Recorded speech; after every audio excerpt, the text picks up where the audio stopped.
When Sonic Mania was announced in the summer of 2016, I was treading lightly. Sonic 4 before Mania had promised the same thing, a return to Sonic's glory days. But while Sonic 4 was like this painting restoration, Sonic Mania was like an Andy Warhol piece. It took something familiar, called it new, and damn, it's genius. The involvement of Headcanon, Tyler Hess, and Christian Whitehead especially made me realize that Mania was something different. This isn't just an attempt to return to Sonic to his glory days.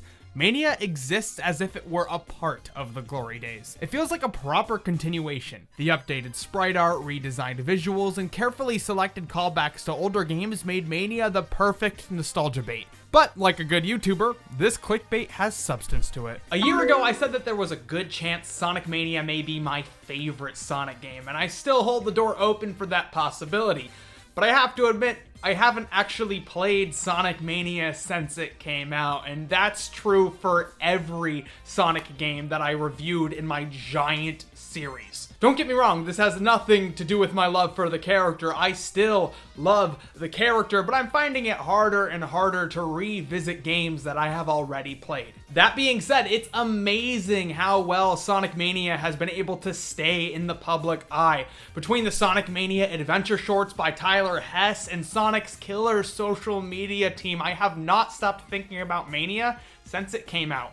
And speaking of Sonic Mania adventures, ever since the complete series was released a few days ago, I have watched it about 3 or 4 times. It's so adorable. When Mania Plus was announced earlier this year, I was beyond excited. I was hoping for this Sonic and Knuckles style expansion and was looking forward to revisiting Mania again. To be honest, I think part of the reason why updated games work today is because there's so much good stuff coming out all the time. I never just casually play a game for a prolonged period of time. Something new always comes along. So when a game like Sonic Mania Plus or Mario Kart 8 Deluxe comes out, I take it as an opportunity to revisit them. Sonic Mania Plus was also a nice reminder to everyone that Sonic seems to be headed down the right track. Mania's effect was so good on the series that the 50th game, which should have been a series killer, felt more like a bump in the road. So many people get angry over Sonic 06, Sonic Boom, but Sonic Force's release being so close to Mania made it more tolerable.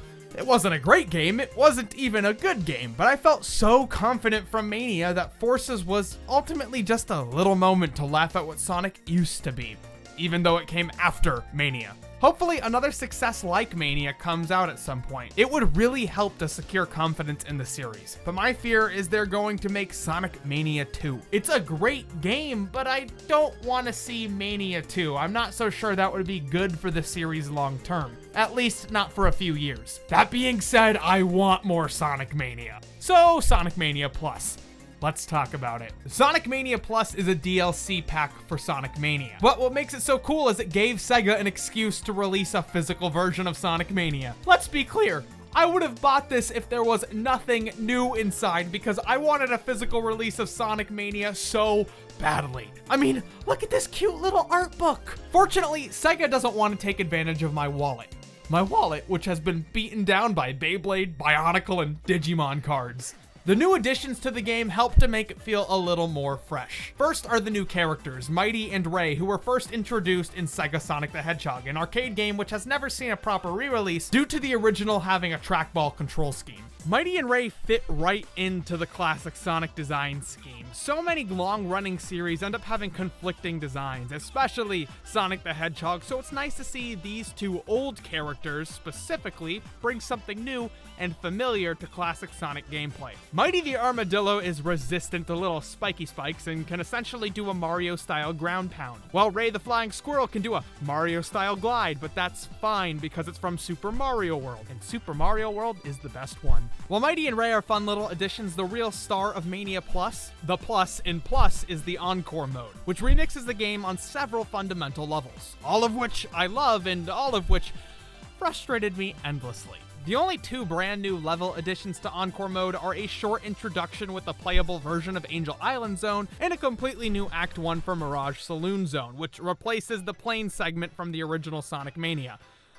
Thank God. I was hoping for more levels, but I guess the plus comes from the fact that each level has new enemy placements, new special stage ring placements, several new hazards, and tweaked platforming to make them slightly harder. Slap a new coat of paint on, add a few more bosses, and tweak a few old bosses, and bam, $30.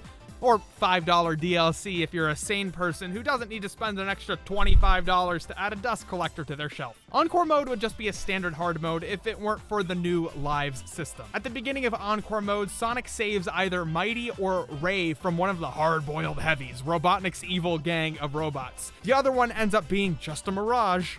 Instead of having multiple lives, each character only has one life and will disappear once they die. However, instead of having a standard bonus stage or blue sphere stage, once you collect 50 rings and go through the checkpoint, you can go into the sparkly sparkles to enter a game of pinball, where you can try to earn as many power-ups and characters as you can until the ball doesn't touch the flippers and you realize pinball is an intrinsically flawed game. Did you know that pinball still exists? Also, did you know that pinball was weird?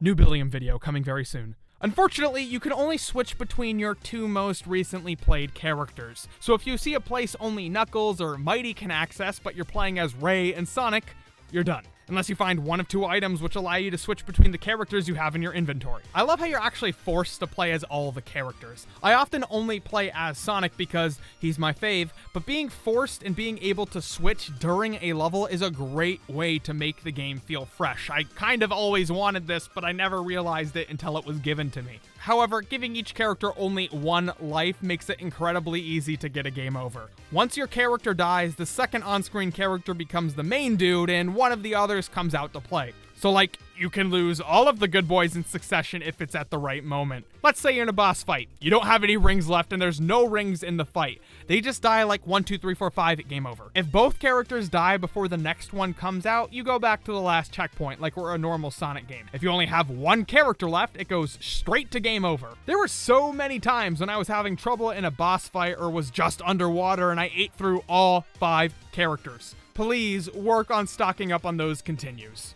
I've wanted to play Sonic Mania again, and Encore mode has given me that opportunity, which is really all I can say about it. If it came out 2 weeks after Mania, I wouldn't really be into it because I don't think the changes made are significant enough to warrant a new experience. But it is a nice excuse to revisit Mania, and it's just different enough to excuse a second playthrough, over a year later. For a $5 DLC, it's worth it, but I would have rather seen a more expensive DLC with more new content. I was hoping to see some new stages. If it were only 2 new stages, that would be great. The version of Angel Island Zone in the game is such a tease, and I would have loved to see more classic stages revisited. Where's my Mushroom Hill Zone? I swear to God, I wrote this with the idea that I wanted a lot more classic Sonic stages, but I really only want Angel Island Zone and Mushroom Hill Zone. Oh, and Ice Cap Zone.